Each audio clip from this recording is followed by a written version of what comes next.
Thank you for coming. I wish to speak with you both in a place where privacy was assured. We quite understand. What was it that you wished to discuss?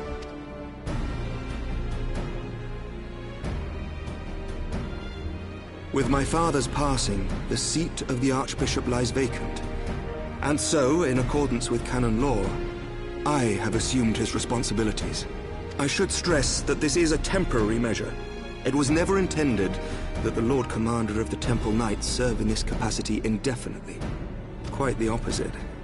The statutes specify that I should surrender my powers as soon as a conclave of the senior clergy and the high houses have named a new archbishop. But in light of recent events, that would not seem appropriate. I confess I did not expect you to divulge quite so much quite so soon. The details of the Archbishop's plans, perhaps. But the true origin of the war and all it entails?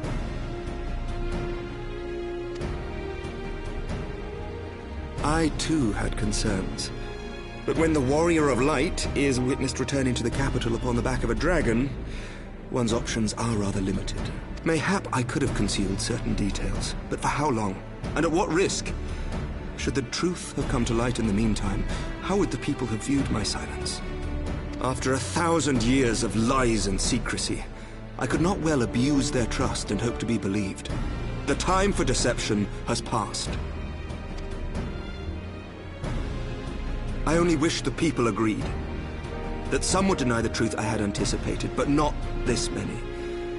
And among the few who acknowledged that my father had to be stopped, no small number questioned our methods.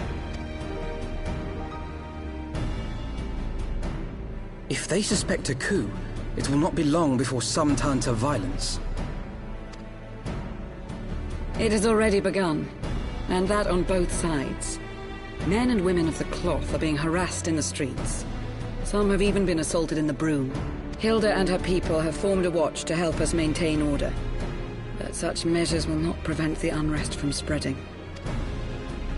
For all our talk of peace, the people remain frightened and confused. For their sake, we must bring the Dragonsong War to a definitive end. And we should be glad to help you, Sir Emmerich. But what precisely would you have us do?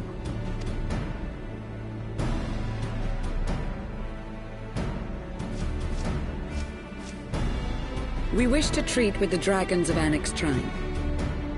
To that end, I would trouble you for an escort and an introduction.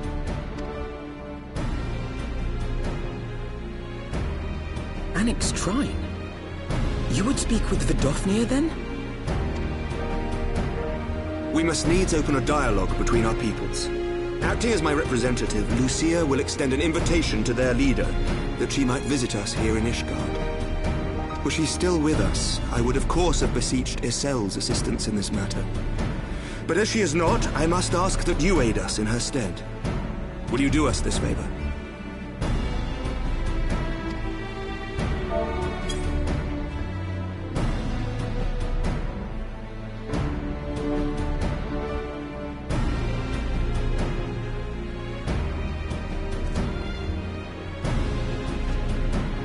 Thank you, my friends.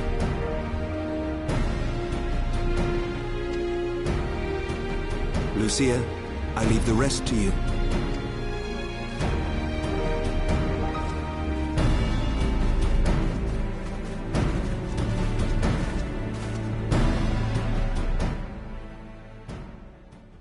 In the wake of the Archbishop's fall, the nation of Ishgard trembled, the faith of her people shaken to its very core.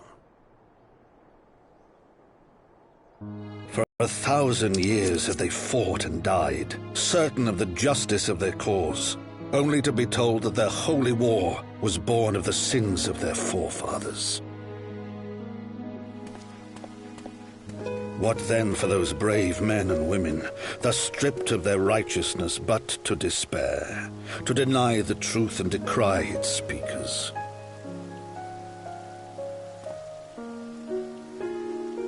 And what then for those whom they defamed but to hope on, to have faith in a brighter tomorrow?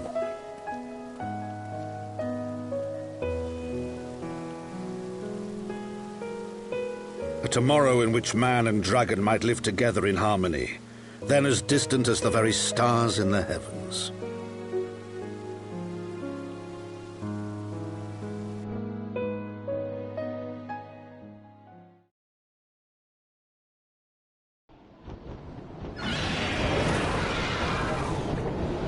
Yet while we dared to hope, deep within his lair the enemy lay, gathering his strength. Nidhogg, now possessed of his 2 eyes and the body of the Azure Dragoon, prizes to which he had laid claim at the very hour of the hero's triumph.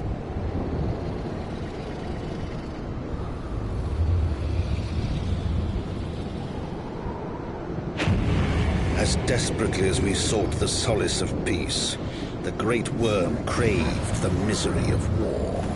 Nor was he alone in his misbegotten desire.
terribly, terribly sorry to have kept you all waiting.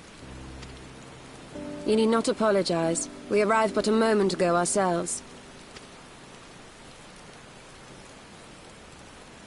Pray, allow me to introduce Kryle, who has recently come from the Sharlayan motherland. She has generously offered to assist us. Oh, please, think nothing of it. A trip to Eorzea was long overdue. You must be the Warrior of Light. Yes, you certainly do look the part. A pleasure to meet you at last, sir. And who is that I spy but young Alpha No Levieux himself? I dare say someone's grown an ilm or two in my absence. Or are those lifts in your boots?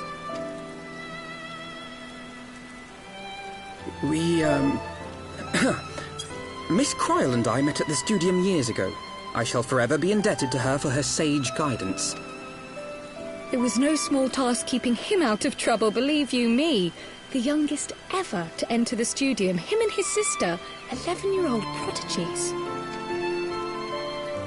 Suffice it to say, social graces were not among his list of talents. Striding up to his seniors on his first day, head held high. What was it he said again? Thank you, Kryle.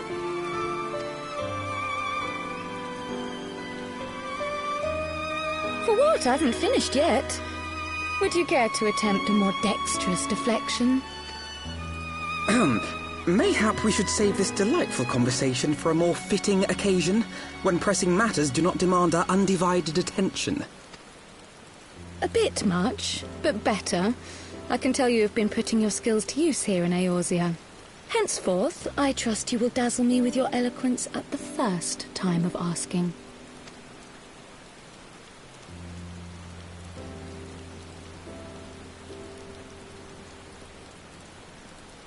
Right, on to more pressing matters. Finding Minfilia and the other missing scions.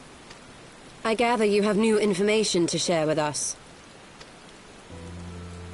A new approach, actually. Tataru recounted the tale of your escape, and it gave me an idea. Simply put, assuming Thancred left some manner of trail when you whisked him away, as is almost always the case with teleportation magics, I am confident I can find and follow it. Then what are you waiting for? The wherewithal to do it. The fact is, my abilities aren't quite up to the task. Not in themselves, anyway. If I had Master Matoya's crystal eye, on the other hand... Then let us all call on her forthwith. I think it best that you explain your plan to her in person.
Oh, is that trouble I smell? Or did you forget to wipe your boots on the way in?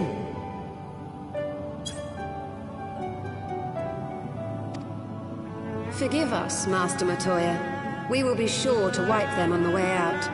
And may I say how glad I am that age has not yet deprived you of your senses. Ever so quick-witted, aren't we? To the detriment of your manners. Well, out with it then. What do you want? Pray, allow me to introduce myself, Master Matoya. I am Cryle, of the students of Baldessian. I hope you will excuse our unannounced visit. Baldessian, you say? Ah, yes. The old coot set up shop on the Isle of Val, didn't he? Regrettably, our order's headquarters and the isle itself were obliterated by a magic of immense power. I have the blessing of light to thank for my own preservation. Cryle, you too possess the Echo. Well, yes, of course I do. Our order is devoted to uncovering the mysteries of Hydaelyn and interpreting her will, particularly through the study of her gift to us. It was in the course of these studies that I met and subsequently befriended Minfilia. She and I have rather a lot in common. I had no idea. You weren't supposed to. Not that I wanted to deceive you, you understand, but precautions had to be taken. Yes, yes, that's all well and good, but you still haven't told me why you're here. The students of Baldessian are gone, and there is naught I can do to change that. But the science of the Seventh Dawn can yet be restored, and my dear friend found. You have in your possession an ancient crystal of light, one you call your crystal eye. I believe I can use it to focus my abilities and locate one of the missing scions. And there I was, thinking you might want to make use of my years of experience. Oh, wait here.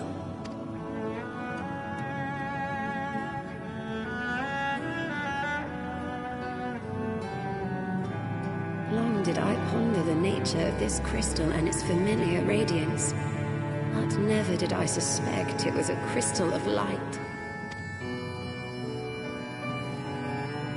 On the cusp of an umbral calamity, souls blessed with the power of the Echo invariably appear.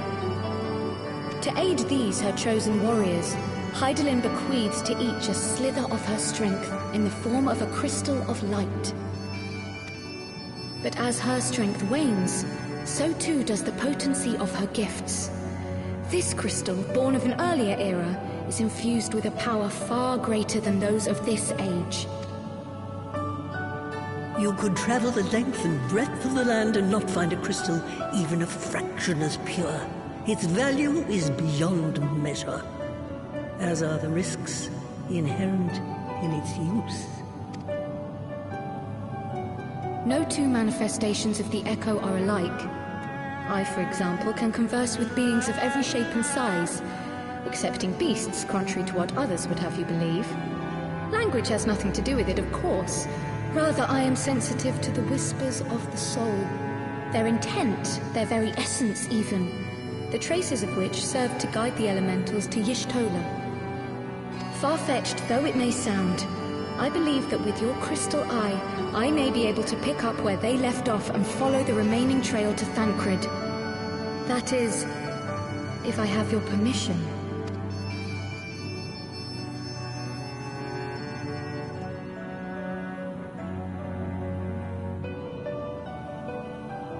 Well, the poor sod's not going to find himself. So, as long as you don't drop it or take it out of my sight, you may do with it what you will. Thank you, Master Matoya.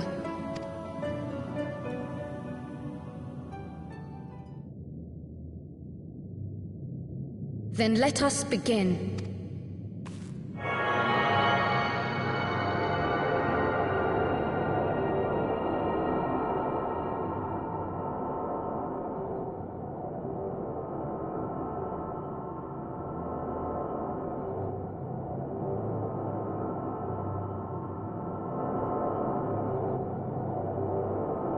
From the Black Shroud, the trail continues to the north and west, towards a mountain, the foot of Som Al. It was a near thing, but he was not deposited within the rock.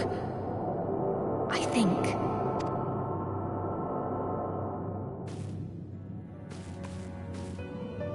The hunters of Tailfeather know those lands well. I say we begin our search there.